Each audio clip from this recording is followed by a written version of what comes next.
A Bassano un centinaio di persone da tutto il Veneto si sono ritrovate in Piazza Libertà.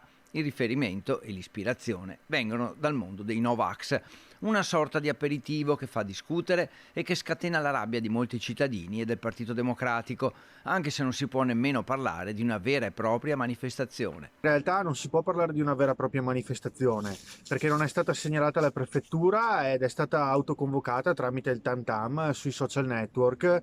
A far sollevare le proteste è il comportamento tenuto dai manifestanti, giudicato dal PD poco rispettoso della città. Hanno banchettato, mangiato e bevuto, senza regole, senza distanziamento, senza assolutamente il rispetto di quelle che sono anche le norme che tutti quanti stiamo rispettando.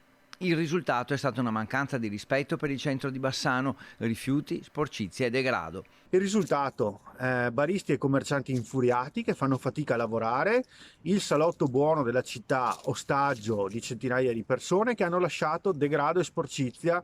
E così il Partito Democratico chiede di imporre regole, anche momentanee, che sono nel ventaglio di norme che il sindaco Elena Pavan può adottare. L'obiettivo è che non si ripetano comportamenti irrispettosi per Bassano. La sindaca Pavan può emettere un'ordinanza che impedisce il consumo di cibo e bevande al di fuori dei plateatici o comunque nelle immediate vicinanze dei locali pubblici. E così da una parte ci sono i cittadini che rispettano le regole, quelle sulla pandemia e sulla convivenza civile, specie in questo momento delicato. C'è chi fa quello che vuole, anche con la compiacenza dell'amministrazione comunale, perché ci sono diversi Novax all'interno dell'amministrazione comunale e nelle chat che organizzano queste manifestazioni.